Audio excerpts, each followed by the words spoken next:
भद्रक जिला धामनगर थाना भगवानपुर पंचायत अनहरपुर घोष यात्रा बेले डीजे गाड़ी ओलटी जड़े 12 वर्षर बालकर मृत्यु।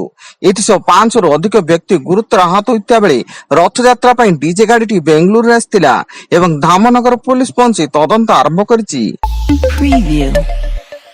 आसंता 29 तारिख में उत्तर बंगोपसागर पार्श्ववर्ती बांग्लादेश एवं पश्चिमबंग उपकूल में एक घूर्णिबलय सृष्टि होबार संभावना रही, जार प्रभाव में एक लघुचाप क्षेत्र सृष्टि उत्तर एवं आभ्यंतरीण ओडिशार किछि जिले में प्रबल अति प्रबल वर्षा हेबो बोली पाणीपाग विभाग सूचना मिली।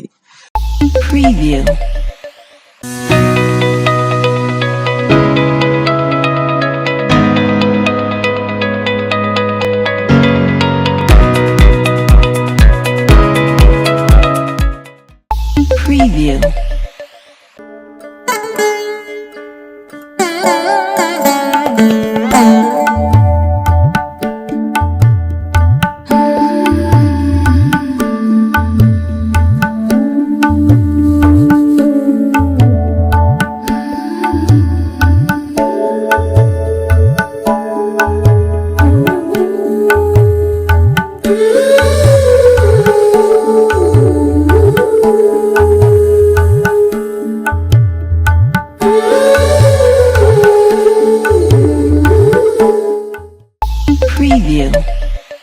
राज्य सरकार खूब शीघ्र मागणा 109 शव वाहन सेवा आरंभ करिवे एवं एही सेवा 108 आम्बुलेंस सेवार आदर्श रे परिचालित हेबाकु थिया बेले यह संपूर्ण मागणा हेबो।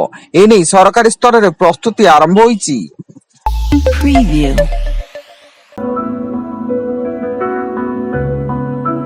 Audio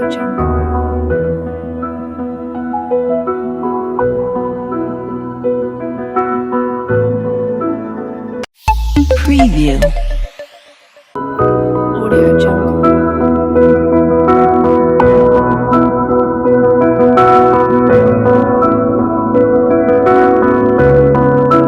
Audio Jungle.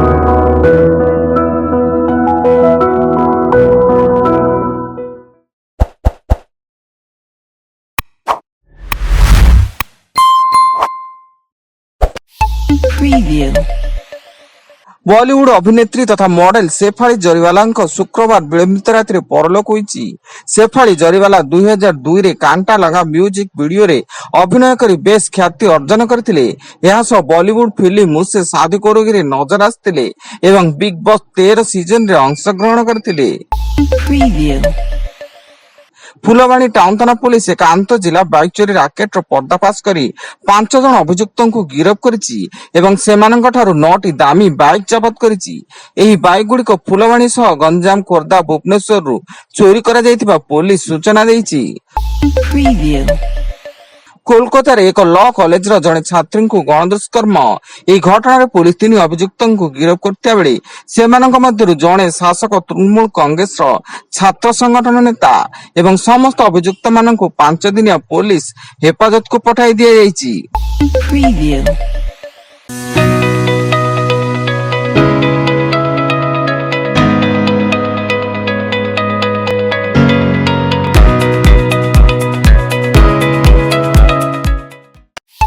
Preview.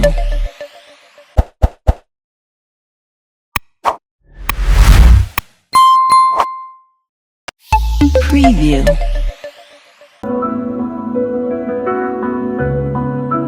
Audio Jungle.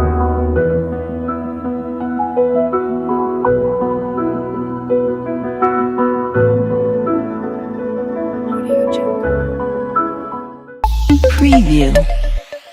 Vigilance जाल गंजाम ब्लॉक सहकारी जंत्री सुशील पंडा आय बहिर्भूत संपत्ति ठूल अभियोग रे विजिलेंस विभाग तांका आंकुली स्थित बासभवन गंजाम ब्लॉक कार्यालय समेत 7 रु अधिक स्थान रे चढ़ाऊ जारी रखिछि। गंजाम जिला पुरुषोत्तमपुर थाना अंतर्गत सिकुड़ा ग्राम रे रथ चका माड़ी जिबा फल जने युवक मृत्यु। रथ गड़ुवा बेले हठात भितर असावधानता जोगु से तले पड़ जाइथिले, फल रथ चका तांको उपरे माड़ी जाइथिला। मृतक कहले शिवराम बेहरा। ରେଲୱେ ବ୍ୟାଙ୍କିଂ ଆଦି ଅନଲାଇନ ପରୀକ୍ଷାର ପରୀକ୍ଷା କେନ୍ଦ୍ର କରିବାକୁ ଯାଇ 3ଟି ଘରୋଇ କଲେଜ ଠକାମିର ଶିକାର ହୋଇଥିବା ସାଇବର ଥାନାରେ ଅଭିଯୋଗ ହୋଇଛି। ଏକ ଜାଲ ସଂସ୍ଥା 20 ଲକ୍ଷ ଟଙ୍କା ଠକି ନେଇଛି ବୋଲି 3ଟି କଲେଜର କର୍ତ୍ତୃପକ୍ଷ ସାଇବର ଥାନାରେ ମାମଲା ରୁଜୁ କରିଛନ୍ତି ଏବଂ ସାଇବର ଥାନା ପୋଲିସ ଛାନଭିନ ଆରମ୍ଭ କରିଛି। Preview. ଏବଂ ବାଲେଶ୍ୱର ଜିଲ୍ଲା ସୌର ଅବକାରୀ ଥାନାଧିକାରୀ ଜଣେ ବ୍ରାଉନ ସୁଗର ବ୍ୟବସାୟୀଙ୍କୁ ଗିରଫ କରି ତାଙ୍କ ନିକଟରୁ 125 ଗ୍ରାମ ଓଜନର ବ୍ରାଉନ ସୁଗର ଜବତ କରିଛି ଏବଂ ଅଭିଯୁକ୍ତ ଜଣକ ସୌର ପୌରାଞ୍ଚଳ ଚକବାରପୁର ଗ୍ରାମର ଶେଖ ରାଜୀବ ହୋଇଥିବା ବେଳେ ଜବତ ବ୍ରାଉନ ସୁଗରର ଆନୁମାନିକ ମୂଲ୍ୟ ପ୍ରାୟ 12,50,000 ଟଙ୍କା ହେବ ବୋଲି ଅବକାରୀ ବିଭାଗ ପକ୍ଷରୁ ସୂଚନା ମିଳିଛି। Preview.